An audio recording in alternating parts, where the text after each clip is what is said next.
Hi guys, Danny Atkinson here. If you're new here, welcome to my page. And if you've been here before, you've probably been here to watch some of my music videos. So last year, I began doing some vlogs speaking about my vocal cord surgery that I was going to have last August.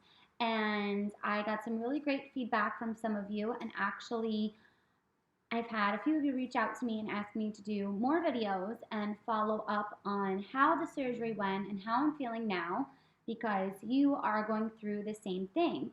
So I decided that I will start making some videos and just sharing my thoughts, my opinions with you guys and tell you a little bit more about myself so you can really get to know me. So if you know me, you probably know me as a singer, and that is my passion. I love my music. So last year, I did have surgery on my vocal cords. It was a very long process to find out that I was going to need that surgery after months and months of trying to figure out what was wrong and overcoming a few other obstacles, some food allergies, eventually finding out that there was a cyst on my vocal cords that had to be removed because of the placement of it and the size of it. So that was really a tough time for me to go through because with vocal cord surgery, many singers, they hear the word surgery and automatically we go into a panic mode because we've grown up our whole lives hearing about the tragedy of what happened to Julie Andrews' voice. And it's just not something that we're used to hearing about and conditioned to hearing about.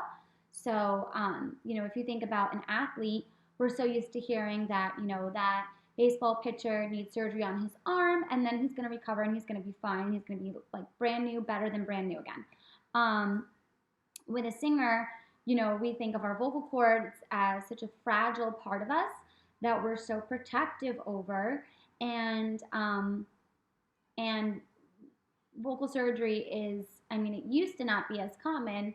Now it's becoming a little bit more common because of the popular techniques of singing and the fact that it is a muscle and it does get worn down, and the technology has become so much better than it was when, say, Julie Andrews had her surgery, that it's not, minor surgeries are not really as scary as they once were.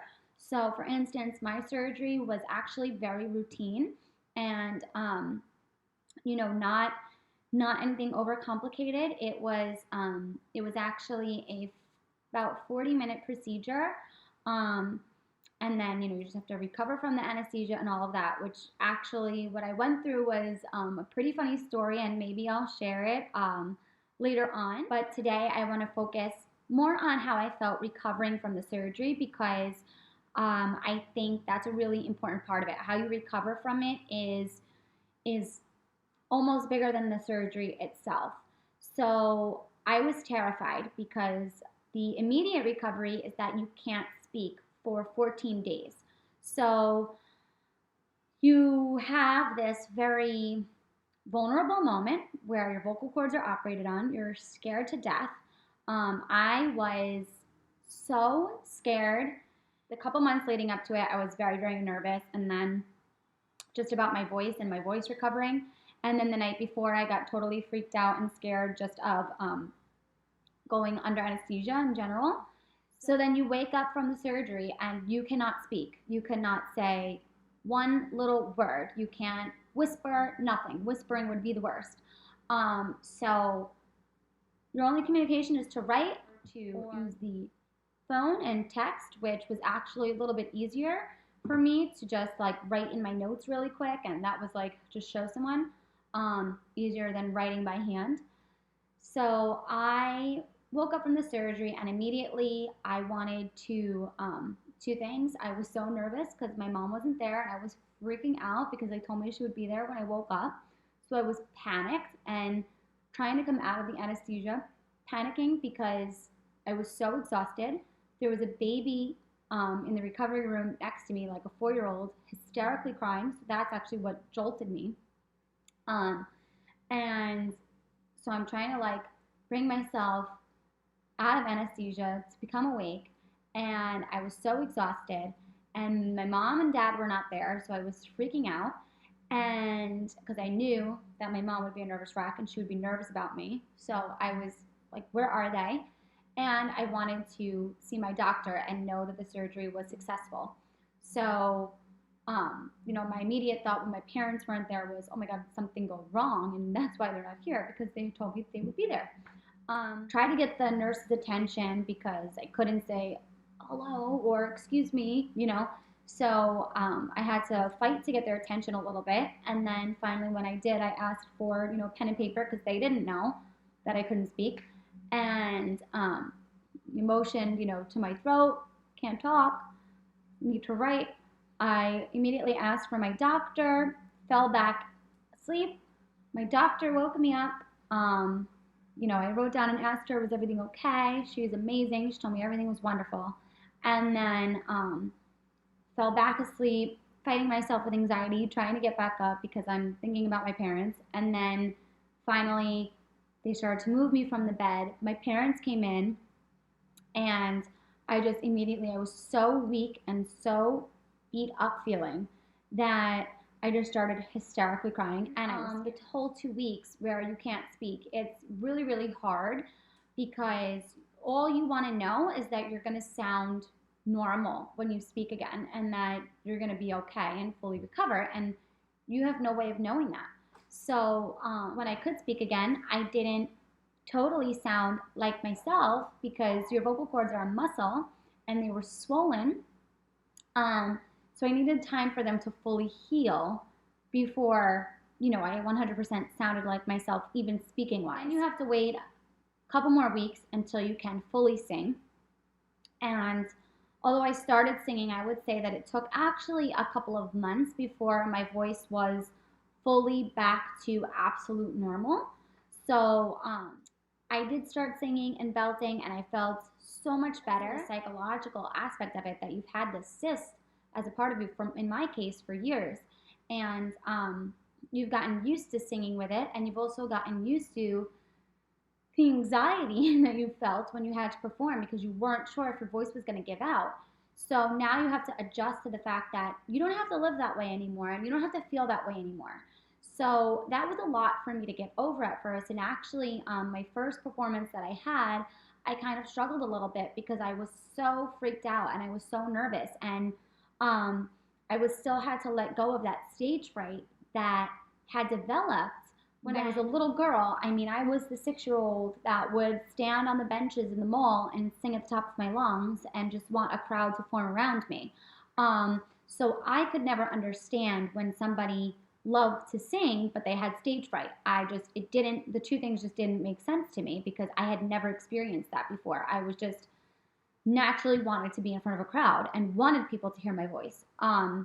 Then once I started experiencing issues with my allergies and with the cyst and not knowing it was a cyst, and my voice started to not be reliable as it always was, I was getting panic attacks and freaking out and getting nervous to perform even the simplest of songs. So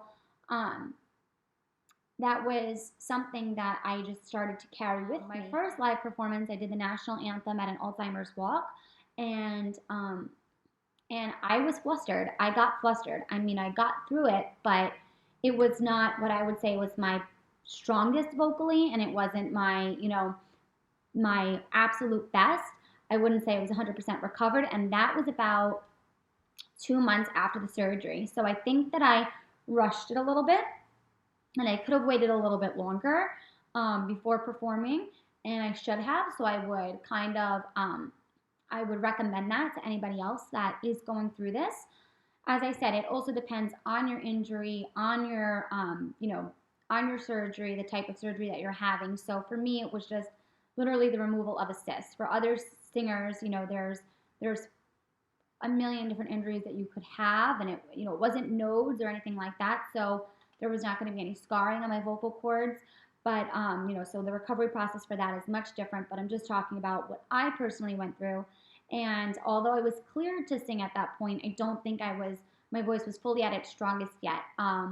I had the surgery August 9th of 2019. And then I don't think that I was really, really full voice again until probably November, December is when I really felt like, oh my God, all those notes that weren't there before, they're really there now.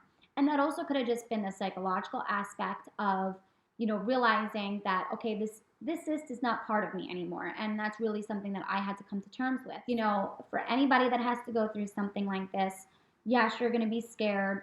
Yes, you're going to think of all the things that could go wrong. You're going to think of every single scenario in your mind, the worst of the worst, usually.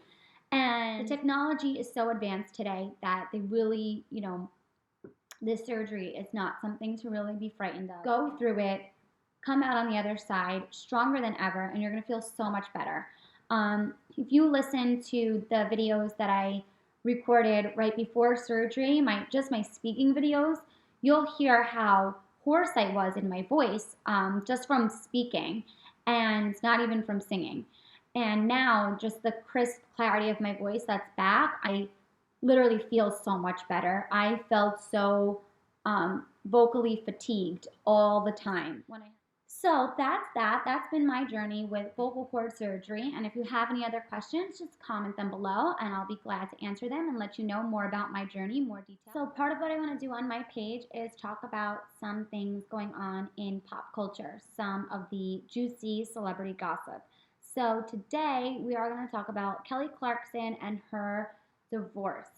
So I was personally shocked to hear this. I was actually a couple days late in finding out the news. I only found out yesterday, and I was blown away, completely blown extremely away. Shocked.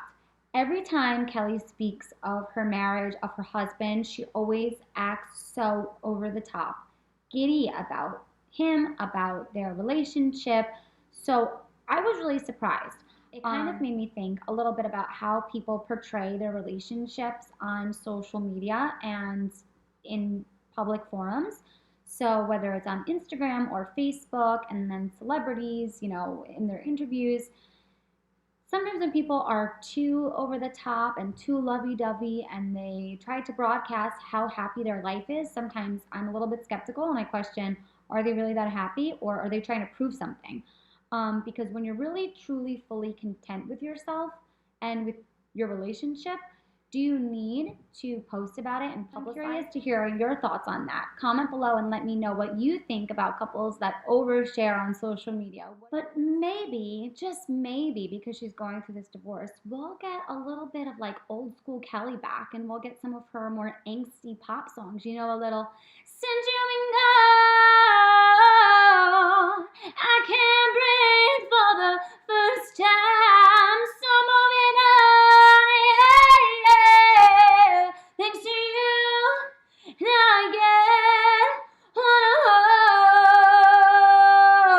on. Since you didn't really think I'd sit here and talk about Kelly Clarkson and not sing a little Kelly for you. In all seriousness, I do hope that we get some My December vibes, because I think that is some of Kelly's best writing, and she was actually in one of her more darker phases during that. And I hope that she is, emotionally okay with this and accepting of it and not hurting, but I hope that it brings that writing out of her. An amicable divorce. I hope they're going to get through it nice and easily and painlessly, especially for the children. They have 2 children together, and then I believe that Brandon has 2 children from his previous marriage, that, Kelly seemed to be very close with them and really take on a mother figure and a mother role for them. So, I know she considered them her own. So that's it for today. Let me know what you thought in the comments below and give me some ideas on other things that you would like to talk about and discuss with me. Bye.